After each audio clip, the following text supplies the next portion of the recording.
Good morning from the Sodium Attacker channel. Ketchup lovers beware. If you're a ketchup eater, regular ketchup, 1 tablespoon. Regular ketchup, 160 milligrams of sodium. We can use a lot of these little tablespoons with our meat and put it on our eggs and potatoes. Heinz has a no salt added. Looks upside down when you see it at your grocery store. 5 milligrams per tablespoon.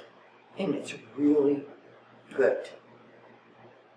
We don't like the ketchup that says no sodium on it, but this one is really good for 5 milligrams.